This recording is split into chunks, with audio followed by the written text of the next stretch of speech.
What is up, guys? Starting today, we don't chase our dreams, but we hunt our dreams. Because hunters catch their prey, and that's what we're gonna do. We will hunt our dreams every single day. So whenever you feel tired, whenever you feel like you don't want to do it, remember what you truly are. You are a hunter who catches your prey. We have a giant feast every single day, so you better bring your hunt to the party. Otherwise, we're all gonna starve. That made no sense, but strap in and get ready, because today we went absolutely nuts. Today the hunt started at 6 p.m. There was a lot of traffic going home, so I decided to go to Home Depot and spend the time there instead. And I hunted and caught myself 2 hammers for the price of $10. For 1 pair of Gucci shoes, I can buy 100 pairs of hammers. If that's not a good hunt, I don't know what is. Today we tore down the kitchen, found some nasty stuff, and built ourselves a truly minimalistic kitchen. We tore down the kitchen last because we had so many excuses, and they were valid. But we just went ahead and did it anyways because the worst case scenario is we don't have a kitchen. It's not the end of the world. I don't have walls, I don't have ceilings, I don't have floors. It's not the end of the world. We can do it. We just have to put in the hard work. So here you can see the absolutely filthy looking under the cabinet, with mold and just years of dripping, so we're just removing all of that. So what I noticed during demolition is just shake things, wiggle things, see where the resistance is, and there's probably a screw or a clip somewhere, and just unscrew it, and then things should come off pretty easily. Just like life, look for the resistance and just find it, figure it out, and you're good to go. Better than before. Here I'm working with very limited space, so I need to disassemble the cabinets and then flatten them so that I can bring them out for disposal. On top of that, I want to do as little disassembly as possible. I want to keep all the plumbing to the sink and the dishwasher, all the electrical connected, so I have to do the least amount of reconnecting as possible. So here I'm just using a reciprocating saw to cut around the plumbing work for the dishwasher. In the end, we only had to disconnect the drain for the sink, and the rest we were able to keep connected, so it was a huge win there. So here I just want to show you what I mean by the ugly drywall. So all around the house it looks like this. This is especially bad here because you see the wire that is just running outside the walls. And finally we see some insulation. This whole entire house, it's only insulated right here. Here I really should have used the pry bar, but since I got a new hammer, I really wanted to use it. It's pretty nice. Here's honestly the best part. Sweeping and just getting rid of all the stuff. I found dead wasp nests back there, all kinds of things, old pipes, just things that were just stuffed back there for the past 50s, actually 70 years now. Last time I found newspaper from 1966. The paper was yellow too. It's a different type of paper, or they just yellowed over time, but it was crazy.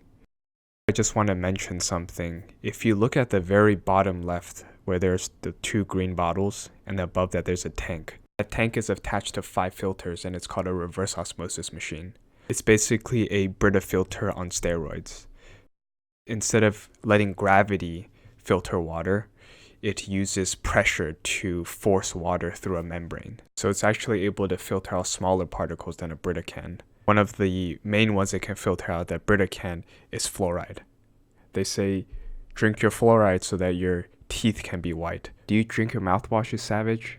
When I change this filter, I want to show you guys how dirty it becomes. The white turns black. In the sediment layer, the white turns like a rusty color. So for older houses, imagine how old the pipes are, and they're just all underground. So definitely filter your water. They're around $200, and I think it's one of the best investments you can make on yourself.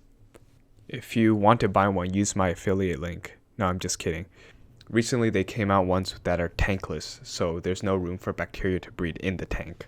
I would consider that one if you guys are thinking about it. Enough about that. Now we are going minimalistic, Marie Kondo style. If you don't love it, you remove it. So I just removed everything in this house, and now I removed the kitchen. And now we're taking minimalism to the next level. We're going to rebuild the kitchen with just studs. So here it's getting pretty late. It's 8:30. So I had to make sure to measure everything, mark them, and then just quickly run the saw. Cut them all in one go. I am building the frame to hold the sink up while the kitchen may or may not be rebuilt in the near future. And from what I experienced, they always say measure twice and cut once. In my case, you have to think 5 times. Make sure that what you're thinking makes sense. and then measure twice and then cut once. And even in those cases, sometimes I still mess up. So here I measured it and then attached them the wrong way or something. You have to like subtract a certain amount to account for the width of the studs.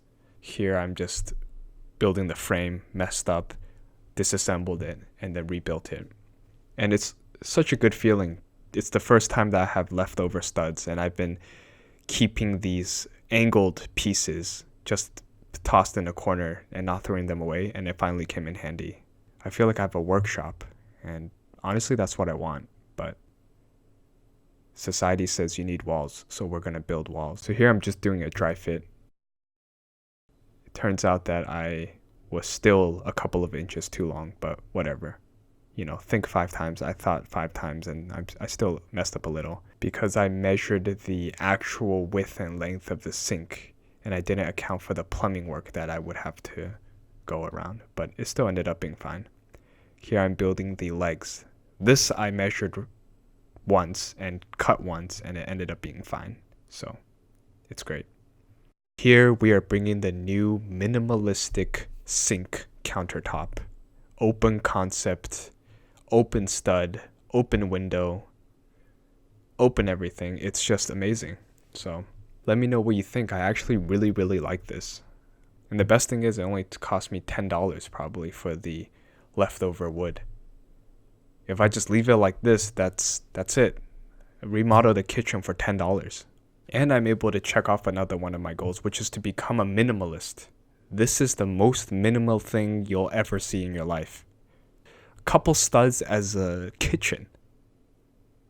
Have you ever seen something like this? Looks great. So that was the day. In 151 minutes, we ripped down the kitchen, we set it back up, went ballistic, went minimalistic, everything you can think of. That's crazy. So let's do that again tomorrow.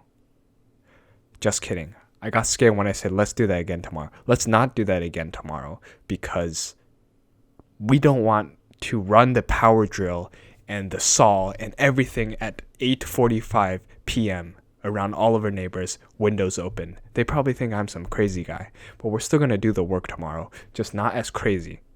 Today we just needed a kitchen up, and we got it done. We started off thinking we couldn't do it. We gave ourselves excuses for 1.5 years, but here we are. We did it all in 151 minutes. And remember, whatever you may be feeling, remember that you're here to hunt. Not to chase your dreams, you're here to hunt your dreams every single day. See you guys tomorrow.